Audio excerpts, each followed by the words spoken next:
भारत देश के उत्तर प्रदेश राज्य के मेरठ शहर के शान से लगने वाले उस इलाके में आज का दिन कुछ अलग ही महसूस हो रहा था। गर्मियों की तेज हवाएं भी उस इलाके में एक अजीब सी ठंडक छोड़ रही थी, जैसे कि हवाओं में भी एक अनजाना और खौफनाक राज छुपा हुआ है। इसी बीच एक पुराने से मकान के बाहर भीड़ इकट्ठा होना शुरू हो जाती है और लोग आपस में धीरे धीरे फुसफुसाते हुए बातें करने लगते हैं, जैसे कोई भी ज्यादा जोर से बोलने से कतरा रहा हो। लेकिन इस कॉलोनी के लोग सिर्फ एक बात जानते थे कि इस घर के अंदर से बड़ी अजीब सी बदबू आ रही थी, जो हर दिन और तेज होती जा रही थी। पहले तो किसी ने इस बात पर ध्यान नहीं दिया था, क्योंकि सभी को लगा था कि शायद कोई जानवर मर गया होगा। लेकिन जब इस बदबू की वजह से सांस लेना भी मुश्किल होने लगा था, तब जाकर किसी ने पुलिस को इन्फॉर्म किया था। और इन्फॉर्म किए जाने के कुछ ही देर बाद पुलिस की गाड़ी कॉलोनी के बाहर आ जाती है और उनके पीछे पीछे फोरेंसिक टीम भी आ चुकी होती है। सफेद कोट पहने फोरेंसिक एक्सपर्ट्स और पुलिस ऑफिसर्स बिना वक्त गंवाए तुरंत घर के अंदर दाखिल होते हैं। उनके अंदर दाखिल होते ही तलाशी शुरू होती है और एक एक कोने को अच्छे से देखा जाता है, और इस छानबीन में जो उनके हाथ आता है वो उनके होश उड़ा देता है। वो लोग देखते हैं कि एक बड़ा सा नीले रंग का प्लास्टिक का ड्रम एक कोने में रखा हुआ है। यह बिल्कुल वैसा ही ड्रम था जो अक्सर लोग पानी भरने के लिए इस्तेमाल किया करते हैं। और जैसे ही पुलिस उस ड्रम के करीब गई तो एक तीखी और नाकाबिल बर्दाश्त होने वाली बदबू ने सबको पीछे हटने के लिए मजबूर कर दिया। लेकिन एक ऑफिसर ने हिम्मत दिखाई और हाथ में ग्लव्स पहने और धीरे से ड्रम का ढक्कन उठाया। जैसे ही ढक्कन हटा, एक भयानक सच्चाई सामने आई। उस ड्रम के अंदर एक इंसान की लाश थी। उस ड्रम में सिर्फ एक लाश नहीं थी, वो शरीर ऐसी हालत में था जो किसी भी सामान्य मर्डर का हिस्सा नहीं लग रहा था। यह कोई गुस्से या दुश्मनी में की गई हत्या नहीं थी, यह कुछ और ही था। जैसे किसी ने सिर्फ एक इंसान का खून नहीं किया हो, बल्कि उसके साथ कोई विधि या फिर कोई अनजानी रस्म भी निभाई हो। पुलिस ने बिना देर किए फोरेंसिक टीम को ड्रम उठाने का सिग्नल दिया और उस ड्रम को फोरेंसिक वैन में डाल दिया गया। सबके चेहरे सफेद पड़ चुके थे, जैसे किसी ने मौत को इतना करीब से देख लिया हो कि शब्दों में बयां करना नामुमकिन हो। ड्रम को तुरंत मेरठ के एक गवर्नमेंट हॉस्पिटल की मॉर्चरी में ले जाया गया। यह सिर्फ एक आम ड्रम नहीं था, बल्कि एक भारी बोझ था, जो सिर्फ वजन में ही नहीं बल्कि अपने अंदर एक भयानक सच्चाई छुपाए हुए था। जैसे फोरेंसिक टीम ने ड्रम को उठाकर अंदर रखा, सबको एहसास हो गया कि इसे खोलना इतना आसान भी नहीं होने वाला है। वैसे तो उस ड्रम का ढक्कन पुलिस ऑफिसर्स ने पहले ही हटा दिया था, लेकिन उस ड्रम के अंदर जो कुछ भी था उस तक पहुंचना नामुमकिन लग रहा था। पूरा ड्रम सीमेंट से भरा हुआ था, एक ऐसा सीमेंट जो अब किसी पत्थर की तरह सख्त हो चुका था। पुलिस और फोरेंसिक एक्सपर्ट्स ने पहले सीमेंट को हाथों से तोड़ने की कोशिश करी, लेकिन जब कोई फायदा नहीं हुआ तब एक हैवी ड्यूटी कटिंग मशीन मंगवाई गई। मॉर्चरी के अंदर मशीन की तेज आवाज गूंज रही थी और जब भी मशीन का ब्लेड सीमेंट से टकराता तो चिंगारियां उड़ती। कई घंटों की मेहनत के बाद जब ड्रम का एक बड़ा हिस्सा काटा गया, तब अंदर का सच सामने आने लगा। उस ड्रम का सीमेंट धीरे धीरे छटने लगा और जो तस्वीर सामने आई उसने वहां मौजूद हर इंसान को सन्न कर दिया। सीमेंट के अंदर एक इंसान की लाश थी, मगर यह सिर्फ एक लाश नहीं थी, यह एक छुपाई गई पहेली थी।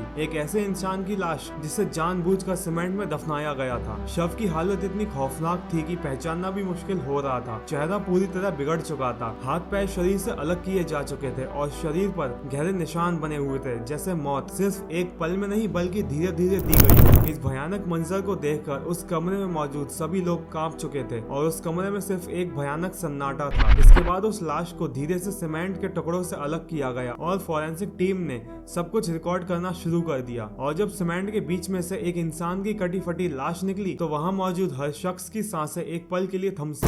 यह लाश किसी और की नहीं बल्कि 29 साल के सौरभ कुमार की थी, जो पिछले 14 दिन से इसी ड्रम के अंदर दबा पड़ा था। समय के साथ सिर्फ उसकी मौत ही नहीं बल्कि उसका वजूद भी मिटने लगा था। सीमेंट ने उसके कटे पिटे शरीर को एक पत्थर की तरह जमा दिया था। लेकिन जो चीज सबसे ज्यादा हैरान करने वाली थी वो थी लाश की हालत। यह सिर्फ एक आम मर्डर नहीं था। लाश 15 अलग अलग हिस्सों में मिली, सर अलग, हाथ अलग और बाकी का सर बिल्कुल अलग। जिस तरह से उसकी हत्या की गई थी उससे एक बात तो साफ थी, यह सिर्फ एक पल भर का गुस्सा नहीं था, यह एक सोची समझी साजिश थी।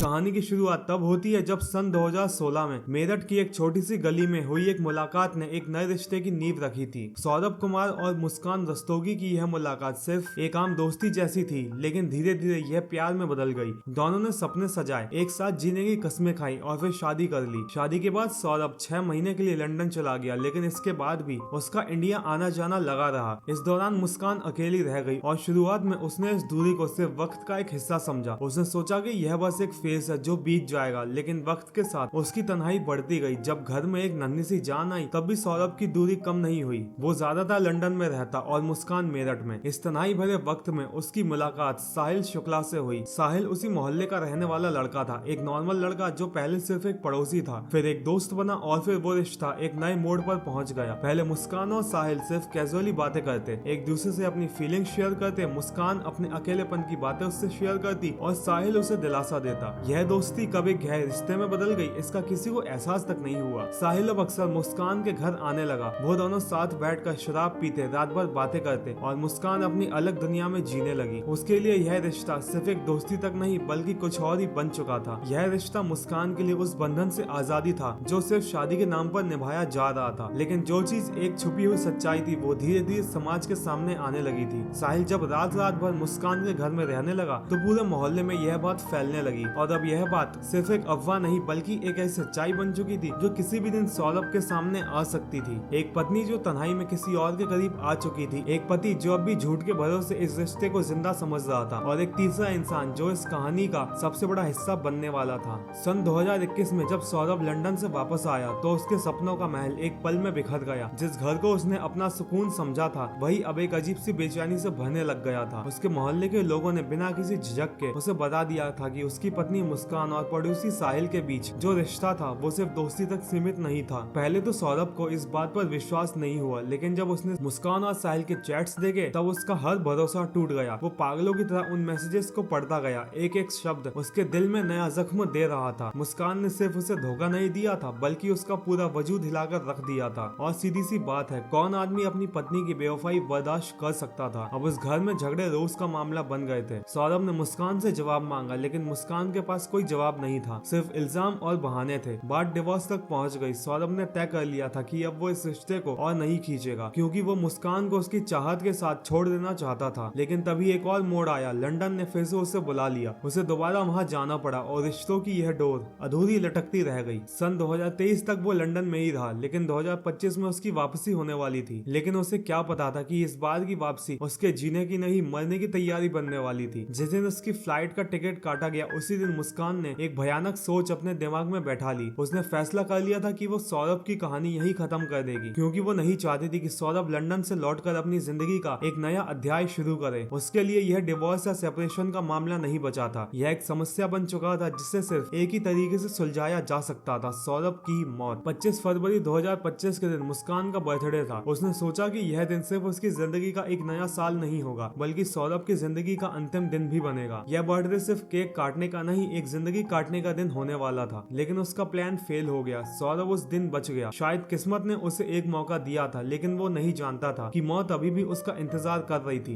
एक नए दिन, एक नए प्लान की जरूरत थी। मुस्कान ने एक और तरीका सोचा। एक और तारीख फिक्स की गई, 3 मार्च, और उसने यह सुनिश्चित कर दिया कि इस बार कोई भी गलती नहीं होगी। सौरभ का मरना तय था। मुस्कान ने अपनी बेटी को माँ के घर भेज दिया था ताकि उसकी वजह से कोई भी दिक्कत ना आए। एक ऐसा घर जो सिर्फ सौरभ और मुस्कान के बीच होने वाली आखिरी मुलाकात का गवाह बनने वाला था। लेकिन यह मुलाकात सिर्फ शब्दों की नहीं होगी, यह खून से लिखी जाने वाली थी। उस रात हर चीज पहले से तय थी। रात का समय था, घर में सिर्फ मुस्कान और सौरभ थे। सौरभ थकान के मारे गहरे नींद में सो रहा था और मुस्कान एक शिकार पर बैठे शिकारी की तरह अपने अगले कदम का इंतजार कर रही थी। उसने धीरे से अपने फोन का स्क्रीन देखा। साहिल से उसकी बातें हो चुकी थी, बस एक इशारे की देरी थी। जब हर तरफ सन्नाटा था तब मुस्कान ने साहिल को अंदर बुलाया। साहिल चुपके से दरवाजा खोलकर अंदर आया। उसके हाथों में एक छुरी थी, लेकिन पहला बार मुस्कान करना चाहती थी। उसने सौरभ के बेड के पास रखी एक तेज धार की छुरी उठाई। मुस्कान ने एक पल के लिए सौरभ के चेहरे को देखा और बिना किसी हेजिटेशन के सीधा उसके सीने में छुरी घोंप दी। सौरभ ने एक तेज चीख मारी, लेकिन तब तक बहुत देर हो चुकी थी। सौरभ ने जितना हो सका उतनी कोशिश की बचने की। उसने अपनी पूरी ताकत लगाई, लेकिन 2 लोगों के सामने एक बेचारा आदमी कितनी देर टिक पाता। साहिल का खून बिस्तर पर बिखरता रहा, सांस रुकती गई और आखिरी पल तक उसकी आंखों में सिर्फ एक ही सवाल था कि आखिर जिस पत्नी से वो इतना प्यार करता था वो उसके साथ ऐसा कैसे कर सकती थी। अब सबसे बड़ा सवाल था लाश का क्या करना है। मर्डर करना एक बात थी, लेकिन उसे छुपाना सबसे बड़ा चैलेंज था। लेकिन मुस्कान और साहिल ने इसके लिए पहले ही पूरा प्लान बना रखा था। पहले तो दोनों ने मिलकर लाश को उठाया और बाथरूम में ले गए। वहाँ जो होने वाला था वो और भी भयानक था। सौरभ की बॉडी के टुकड़े किए गए, उसका सर और हाथ अलग किए गए ताकि बॉडी को ड्रम के अंदर डालना आसान हो सके। खून बाथरूम की टाइल्स पर फिसल रहा था और हर तरफ एक अजीब सी गंध फैली हुई थी। इसके बाद उन्होंने एक एक बड़ा सा नीले रंग का प्लास्टिक का ड्रम लिया, वही जो अक्सर लोग पानी भरने के लिए इस्तेमाल करते हैं। उस ड्रम के अंदर सौरभ की बॉडी के टुकड़े डाल दिए गए, लेकिन मुस्कान और साहिल के लिए सिर्फ इतना ही काफी नहीं था। मुस्कान ने पहले से ही सीमेंट का इंतजाम कर रखा था। उसने साहिल के साथ मिलकर ड्रम को सीमेंट से भर दिया। धीरे धीरे वो सीमेंट जमने लगा और धीरे धीरे उस ड्रम के अंदर एक इंसान का वजूद सिर्फ एक पत्थर बनकर रह गया। जिस घर में एक वक्त प्यार की कहानी लिखी गई थी, उसी घर में अब सिर्फ एक कातिल पत्नी, उसका प्रेमी और एक ड्रम पड़ा था जो एक ऐसे राज को छुपा रहा था जो कभी न कभी सामने आने ही वाला था। सौरभ की हत्या के बाद अगली सुबह मुस्कान और साहिल ने एक टैक्सी बुक करी और शिमला, मनाली और कसौली की तरफ निकल गए। ये दोनों इस ट्रिप को सिर्फ एक नॉर्मल वेकेशन के तरह एंजॉय कर रहे थे, क्योंकि यह उनके लिए एक नया जीवन शुरू करने का तरीका थी। उनके पास टोटल 84,000 रुपए थे जो मुस्कान ने घर से निकाले थे। यह पैसे उनके जितने दिन चलना था चले, लेकिन फिर धीरे धीरे यह भी खत्म होने लगे। तो उसने अपनी माँ से कॉल करके मदद मांगी, लेकिन यही उसकी सबसे बड़ी गलती थी। मुस्कान की माँ ने जब सुना कि मुस्कान को पैसों की जरूरत पड़ रही है, तो उसने सीधा यह पूछा कि जब सौरभ तेरे साथ है तो तुझे पैसा मांगने की क्या जरूरत है। यह एक ऐसा सवाल था जिसका जवाब मुस्कान के पास नहीं था, लेकिन जो जवाब उसने दिया उसने उसकी दुनिया ही हिला डाली। उसने गुस्से में कह दिया कि सौरभ को तो मैं मार चुकी हूँ, उसको मैंने मार दिया है। और जैसा कि हम जानते हैं, जब सच जुबान पर आता है तो वो सब कुछ बर्बाद करके रख देता है।